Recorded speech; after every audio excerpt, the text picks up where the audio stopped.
Delicious. In the vault somewhere at Warner Brothers exists the original cut of Batman Forever by Joel Schumacher, which I'm assuming this cut incorporates the deleted scenes that have been out in the DVDs and everything, which are actually, I mean, I'd never seen them before until the storybook. I researched them, bro. I'm just gonna play these like while we're talking about it, just so you can watch. But very impressive, dude. Like, people give Joel Schumacher shit for not taking the Bat brand seriously. I don't think that's on him. I think that's a studio thing, because from what I see of these deleted scenes, like, here's him. The movie originally opened at Arkham Asylum to show the escape of Two-Face. Yeah. But just after that, though, it's very much, there's a lot of scenes of Bruce Wayne like coming to grips with the guilt of his parents' death. Still, like, he feels responsible because he wanted to go to the movie. It was his idea to go to the movies, apparently. So, do you know? I don't know if you know this or not. The reason why I bring this up is because our acting coach, Fran Montano, he has a new book called Act Authentically, which you guys can check out on Amazon. But do you know who the original Chase Meridian was going to be? Ooh, I do not. Rene Russo. Really? Wow. And the reason why I bring that up is because she has a preface. She speaks in the beginning of Fran's book. That's why I bring that up. But yeah, she was originally going to be Chase Meridian in Tim Burton's Batman Forever, which actually, from what I understand, it was actually going to be called Batman Continues. Huh. And I don't know if Billy D. Williams was going to be in there, but I think there was even talk that Robin Williams was going to play the Riddler. I believe Marlon Wayans was signed on to play Robin, was he not? Yeah, which, that it's interesting because in 2020, like, I remember thinking that when I was a kid, I was like, get the fuck out of here. Right. But today, maybe that choice was ahead of its time. Yeah, I mean, they had to pay him for the movie, like, full salary for not being in the movie. Like, and he got to take pictures of himself in the suit. That's a pretty good deal. Oh, I need to see that. Oh, I know. That's what they said. That's what Kevin Smith was like. If somebody out there, you're listening, you have this picture, send it to us. We need to see. Somebody needs to. Because Billy D is Two-Face, and then Marlon Wayans is Robin. That could have been really cool. I love Billy D. So okay. Oh my god, dude. Oh my god. So there's a picture out there of Marlon Wayans in the suit, pretty much. Somewhere on this earth that exists. Just like there's one that exists, I'm sure, of Jude Law in the Superman costume. Like, he tested for that. Okay, see, the thing, man, dude, I don't know why they don't release that shit. Like, I remember we didn't get to see Superman. We didn't get to see Nicolas Cage as Superman until about 5 years ago. Now, some of those shots were actually kind of like, dude, have you seen the documentary about it? Yeah, I have.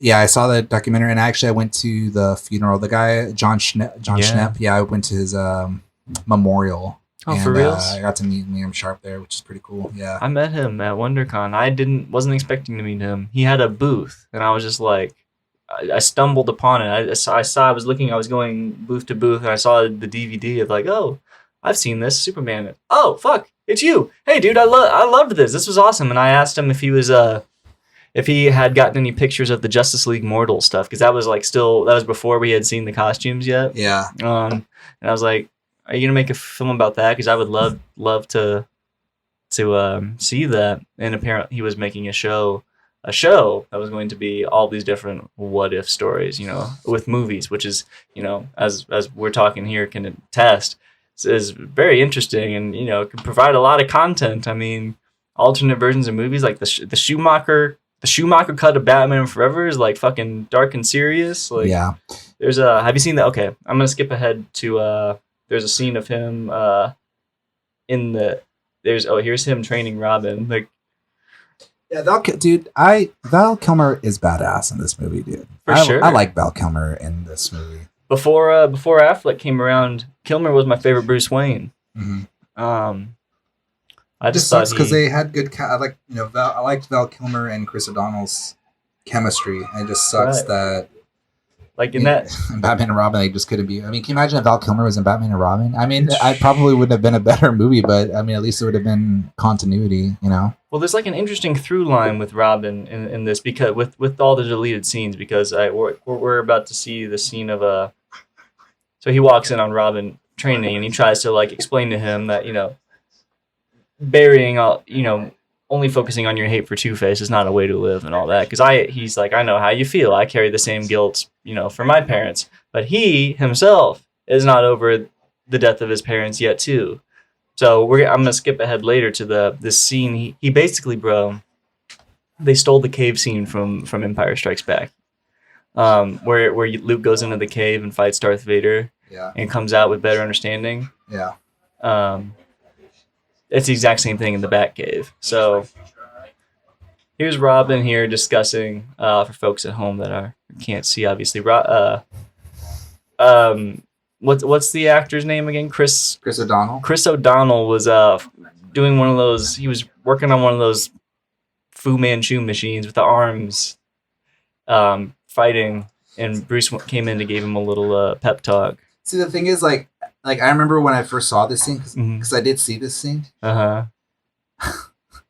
Like, don't be too sure. Yeah, see, everything about this scene works except for when the thing breaks. Like, you know what I'm saying? It's very it just comes right off pretty clean. Like, it's like, why buy that in the first place? Right. Yeah, I didn't see this. Oh yeah.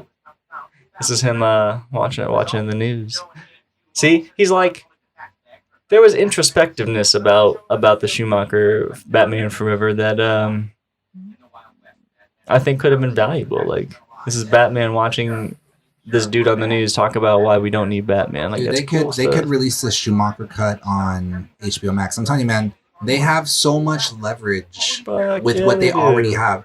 Release the Schumacher cut. Now, since we're talking about the Schumacher cut, and I'm a Superman guy, I'm even going to go take it a step further and say release the Fury cut of Superman 4.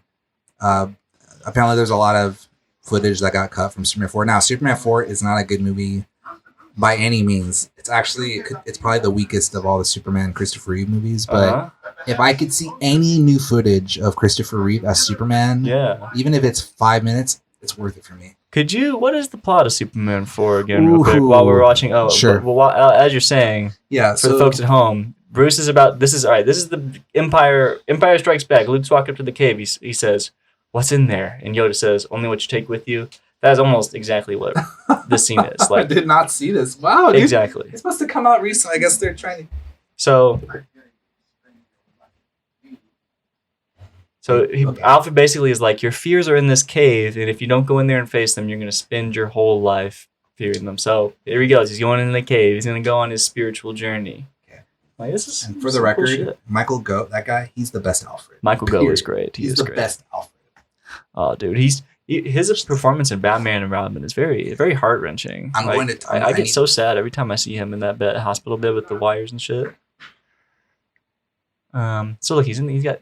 I mean, this is cool lighting shit. Like, this is a comic book movie, and there's a cut of this online that someone made with music and stuff. Like, this is just raw footage from the scene and raw audio, but someone put music to it and added some flashbacks and shit. It works. But like, look, dude, he looks up and there's all these bats up at the top. Lighting, bro, that's so great. And wow, dude, it's cool, right? Bale, man, that looks like Batman Begins, or at least it reminds me of that. Look at that, that's fucking.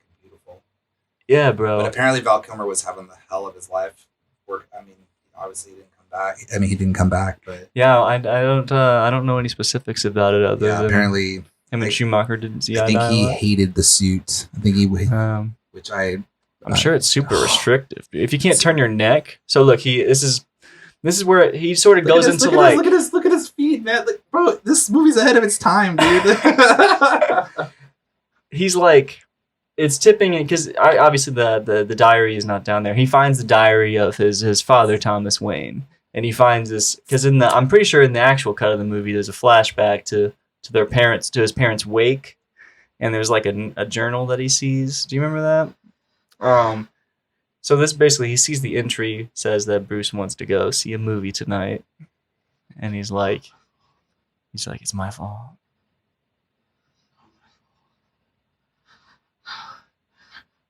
That is acting, bro. That's acting. Right. Holy shit. Like, dude, Kilmer killing it. And look, the light's gone. It's very much like a dream world type situation. And then the bat starts to close in. The bat's closing in. He drops the journal. He stands up. He faces his fears. The bat gets closer and closer, bro. Interesting. This is interesting. Check this out. You're about to get your mind's gonna blow because the bat gets closer and closer. This is like Batman the Animated Series. Like they need like this is like when you play the bat theme. Look at the prosthetics on that, dude. That is just so. Oh, that's so beautiful. the bat finally reaches Bruce Wayne, and it's fucking man bat sized, and he's facing down his literal mirror, basically. He embodies what he fears. Look at that! Look at that shot. The 360-degree shot of Bruce and the Bat. This was becoming before the one. Matrix. Whoa, dude! Isn't that dope?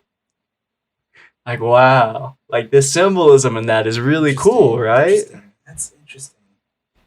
Like that's kind of. It's so antithetical to what we think of Joel Schumacher in Batman, right? Because it's so like silly, right, and not serious. So that was like his moment in the movie where he like comes out of his funk and he's like he realizes who he is. Like that's dope. I think that's a dope performance. You know, he's crying. You know, you get the weight of the character. Dude, Nicole Kidman is so sexy in this movie. Yes, so fucking sexy.